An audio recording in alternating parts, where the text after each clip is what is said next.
Hi old school fans, I'm Dan the Old School Conditioning Man and welcome to Old School Conditioning Training, and today we are going to be doing strength and conditioning training with the Victorians. Okay, right, so we're going to take a little bit of a break from Victorian boxing and martial arts and self-defense systems of the late Victorian and early Edwardian era. And what are we going to be doing? Right, this is what we're going to be doing today. We're going to be doing what it was like to train with the Victorian fitness masters of the past, and this is what we're going to be doing, and we're going to be doing it with this gentleman, Professor Charles Harrison, and we're going to be doing it with his 1868 manual, Indian Clubs, Dumbell and Sword.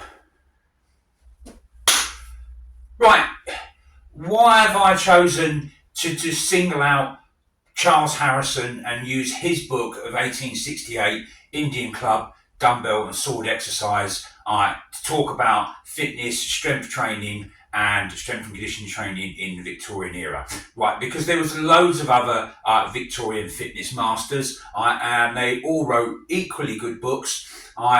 There's the Victorian fitness master McFadden, that you could say probably invented bodybuilding, which then was built on by the likes of Eugene Sandow, Arthur Saxton in the Edwardian period, but he did it slightly before then, and they built on that. Or I could use people like William Woods from America, in his book Physical Exercise, Gymnastic and Athletic Exercise. But the reason I'm going to use Charles Harrison and his book is because his is a proper all-round, all-encompassing physical fitness system. It's not just based around strength training or like some of the other fitness manuals where they were looking at fitness by giving an introductory how to do different types of sports like boxing, fencing, rowing, and things like that.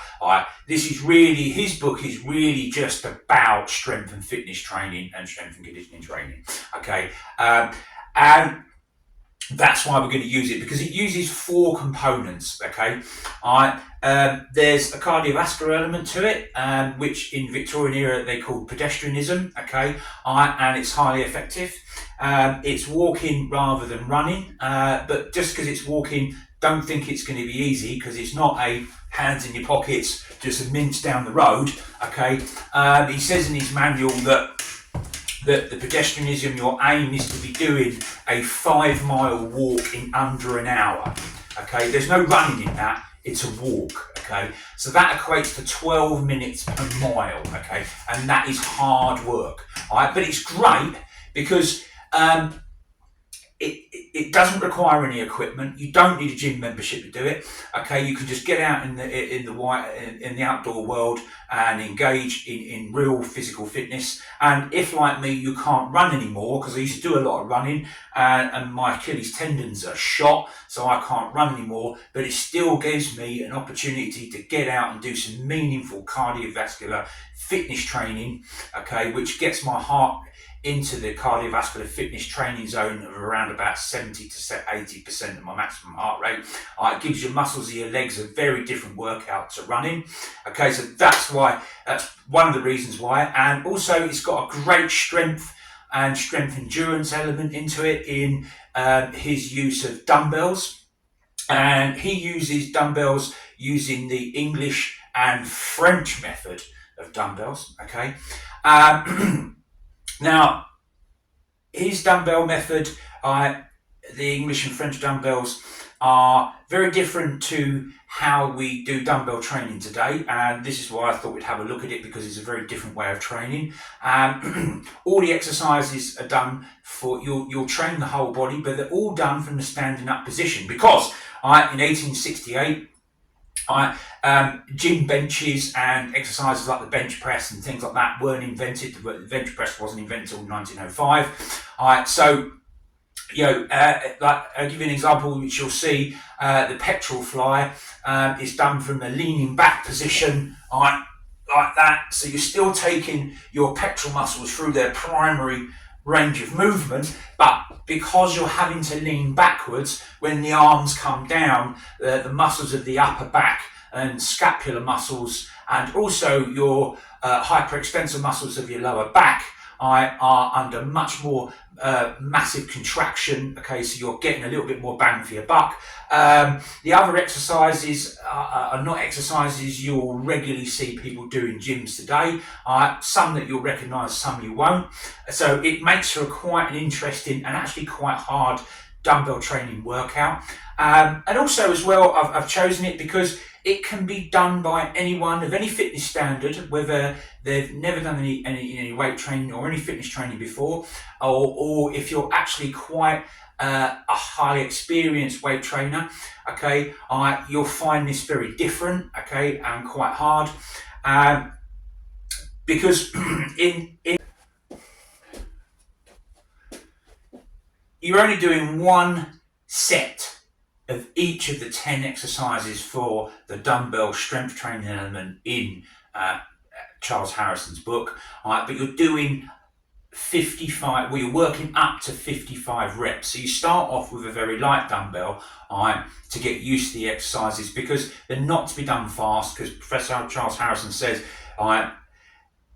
that you've got to do it slow and graceful, no jerky movements, okay, so it puts more tension on the muscles, okay, and you're not jerking the joints and the muscles through movement, and you're keeping it all under control, okay. So even if you're quite strong, you might find that you will have to drop down quite a lot of weight to be able to do this, and then work your way back up. So Professor Charles Harrison says start with a sort of 3 to 5 pound dumbbell for the exercises, and you can start off with 5 or 10 reps, and then gradually work your way up to the 55 reps, and then once you get to 55 reps for that exercise, you can then move on to a heavier dumbbell, and then you just keep increasing the weight as you get to each progression standard of 55 reps.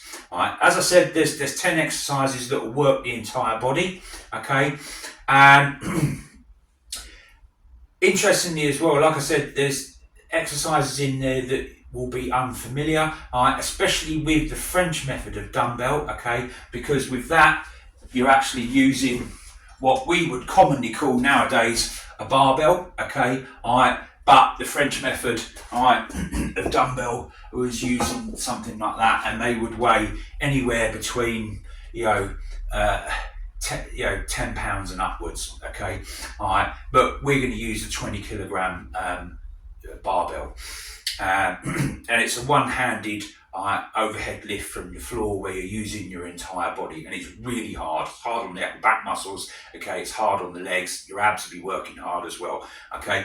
And then after the dumbbell exercises, okay, you've got a strength and conditioning element to it as well, okay, which also will increase your joint flexibility and range of movement through muscles and joints as well, okay, so that's good and that's important, okay, and because it's done for time rather than reps, you get a different feel of the exercise, and that's when you're going to be using Mugdar and Garda, which are Mugdar are Indian clubs, and I'll even show you how to come up with a modern and inexpensive way of getting hold of implements to use Indian club training, because buying the Indian clubs from turned wood, they are hugely expensive, even just for a 1 or 2 pound dumbbell, for a 1 or 2 pound Indian club, or Mugdar as it should be called. So we'll use implements like that, or we'll use sledgehammers, like 10 to 15 pound hammers for Garda or the mace swinging, and lighter 5 to 8 pound hammers for a little bit more resistance for Mugdar training, okay. All right, There'll be several exercises for that. Okay, we'll keep them quite simple because they are quite difficult to learn, but they are good fun. Okay, and it just gives a little bit of a different kick to your training. Okay, but even with the very light Mugdar Indian Club, you will find that you'll still get a good workout for all your body's muscles. It's quite surprising just swinging. This is a £3 weight of club, and even with that, once you're swinging it round for a minute, okay, your muscles, you're going to feel that working, okay, and they're going to be working hard. So even though it's only £3 to begin with, you're going to get a good workout, and you progressively get stronger. So then you can then go to slightly heavier and heavier and heavier clubs and maces. Now that's the third element to Charles Harrison's 1868 manual.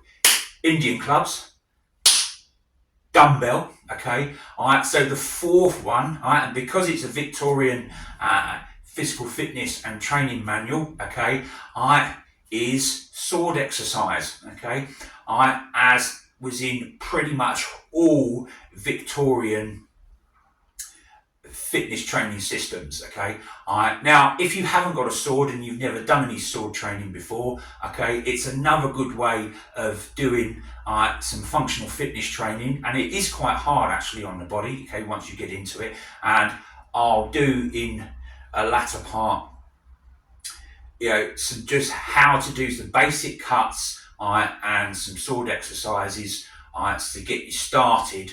And then you can just build it from there. Or you can have a look at some of my other videos where I fenced John Musgrave way. I'm no expert, but you'll see what it looks like from someone that's a little bit more advanced. Okay, and then we'll round off the sword exercise part of the training system where he talks about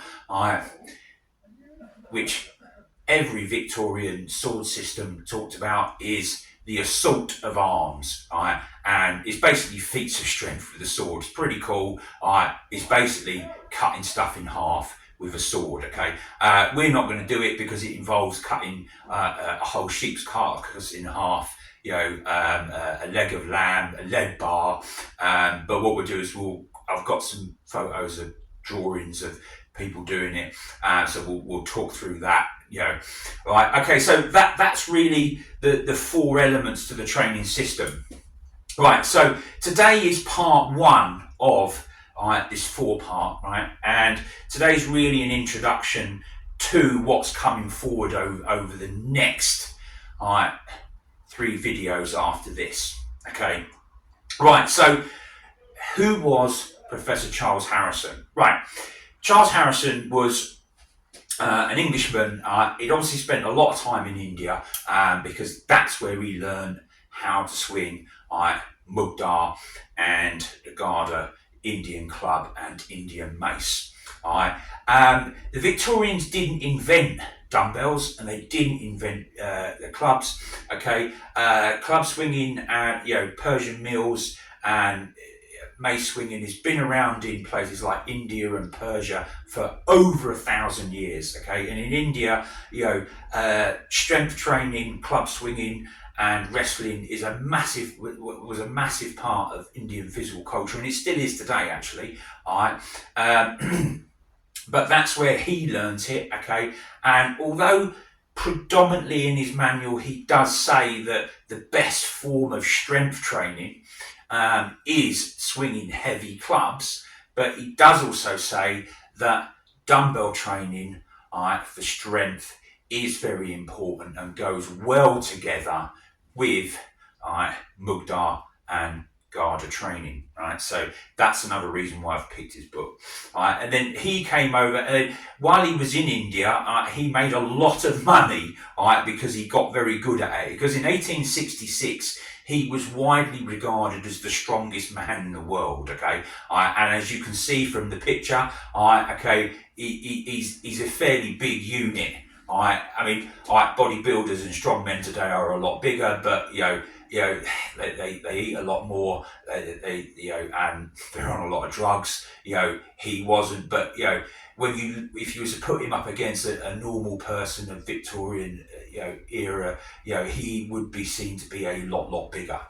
Okay, now, like I said, he made a lot of money. Okay, and how did he make his money?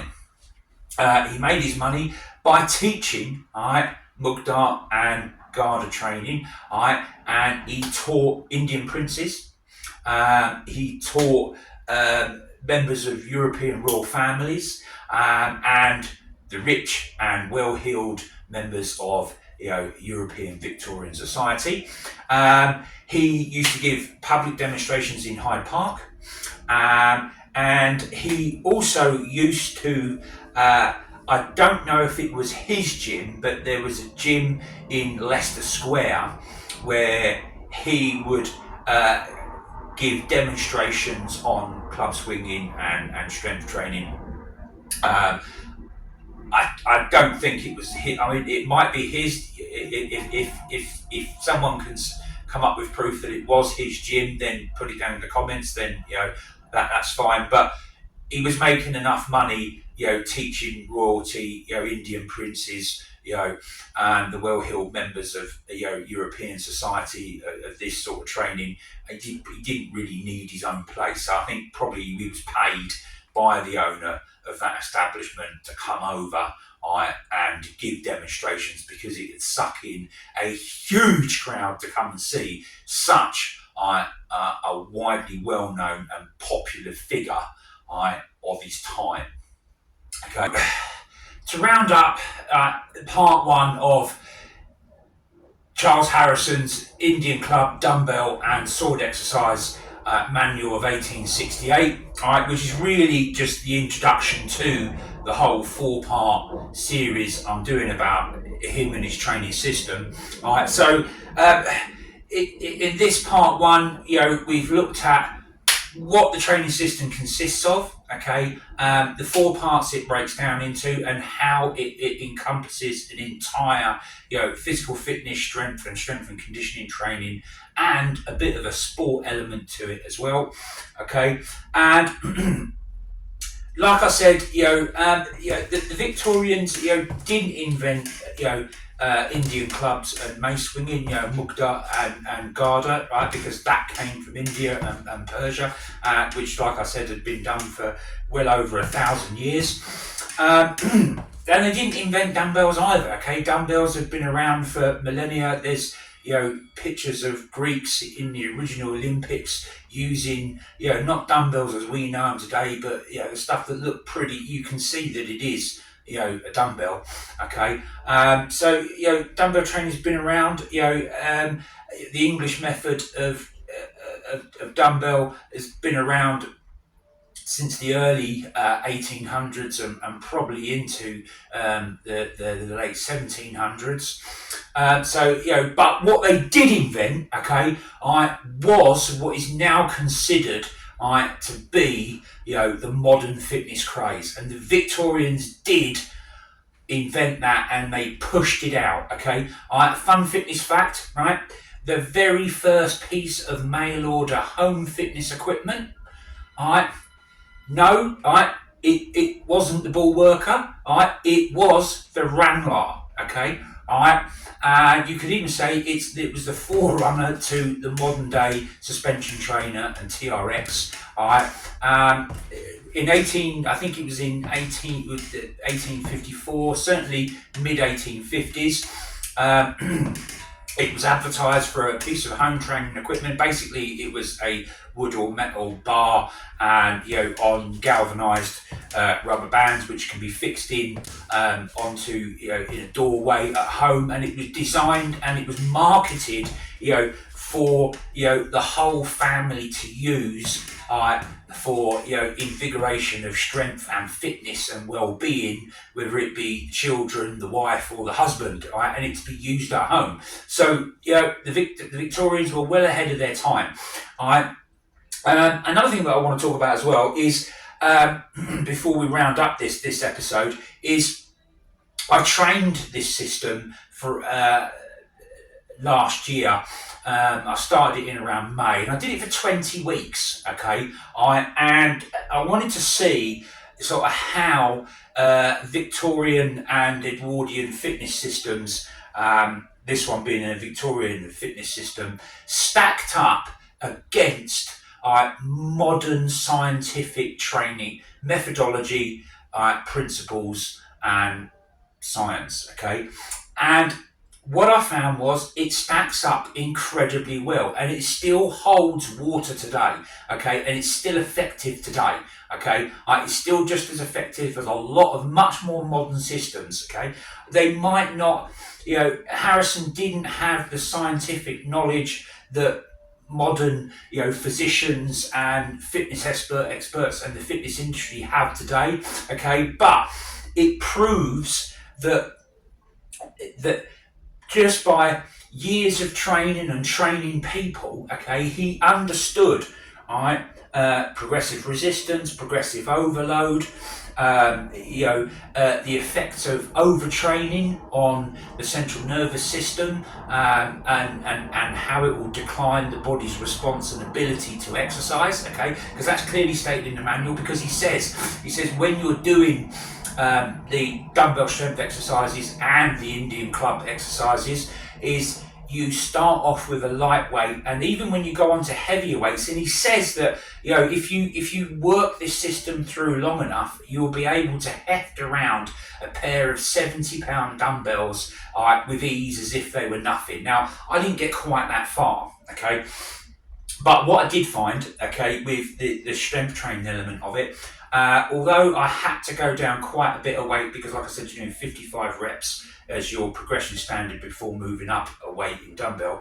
Okay, I started off with around about sort of 10 to 12 pound dumbbells, and on some of the exercises I got the exercises doing 55 reps up to 20 kilogram dumbbells, which is 45 pounds. Okay, and some of the more difficult exercises where you can't do as much weight, I got them up to 15 kilograms, and some, the really tough ones, to 12.5 kilos, where I started off with a 3 kilogram dumbbell.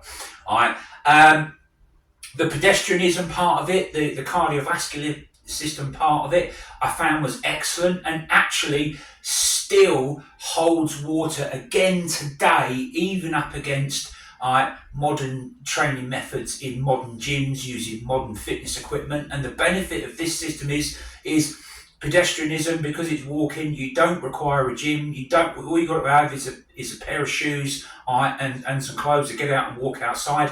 And because your aim is to do 5 miles of walking in under an hour, it's tough stuff. Okay, it's pushing your heart rate to the equivalent training zones of 70 to 80% of your maximum heart rate, which is the cardiovascular fitness training zone. Okay, and I measured this on a heart rate monitor. Okay, so I've proved that it does work, and this just shows actually how far ahead of their time these guys were. Charles Harrison wasn't the only one. There were others, but we're just talking about Charles Harrison. Okay, so you can get a lot out of this training program, as I did. Okay, I think I could have got further, but the experiment had to stop, because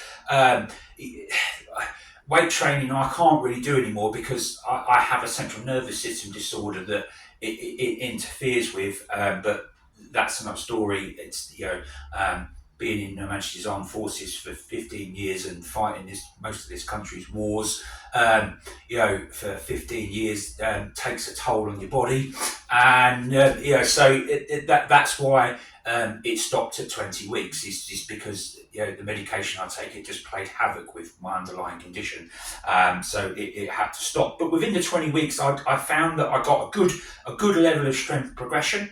Okay, I was able to still maintain a very good level of physical fitness. Even though I can't run anymore, and the Mugdar and Garda, the club and mace swinging. Okay, I haven't got any Indian clubs, but what I was using was sledgehammers, lighter ones and heavier ones. They're not quite as good as Indian clubs because you can't quite get the whole range of motion to do some of the exercises. But I still found that effective and very good, and it gave my body an excellent workout. So it's really good. So I hope you've enjoyed part 1 and you're looking forward to part 2, which will be the dumbbell training series element to his book. And then part 3 will be the Indian club exercises. Then part 4 will be the introduction to sword exercises. And I'll give you some pointers that if you haven't got a sword, you can do what I did right in the beginning and use a stick. I used a sledgehammer handle. But that will be explained in each part. And also, I'm going to reiterate a point I made earlier again, that another great thing about Harrison's system, okay, is because you're going to start at a very lightweight, whether it's with the dumbbells or with the clubs, because you've got to learn, the flow and how to do the exercises, and some of them are very unfamiliar. All right, that's so it can be done by anyone of any age.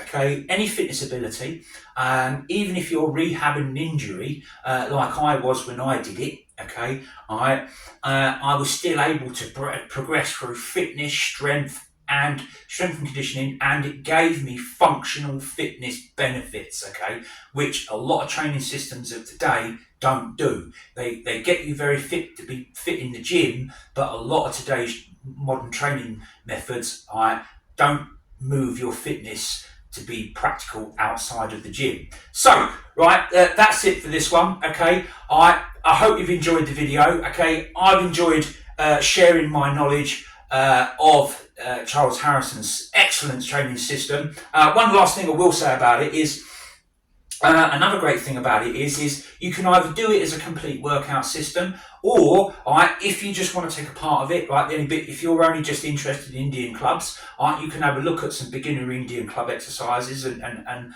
learn how to do them. Some dumbbell training, if you want a different way of dumbbell training, okay, that's good. If you want a different way of doing cardiovascular training, you can look at the Victorian use of pedestrianism, and it's still effective. Or if you just want a couple of exercises to put into an existing training routine that you've already got, it's also great for that. So, right, I hope you enjoy it, and I hope you look forward to the succeeding episodes 2, 3 and 4, okay, that are coming soon, okay. Remember guys, okay, if you have enjoyed it, don't be no crazy fool, hit that subscribe button and follow Down at Old School. Okay, thanks for watching, and I'll see you guys in the next video.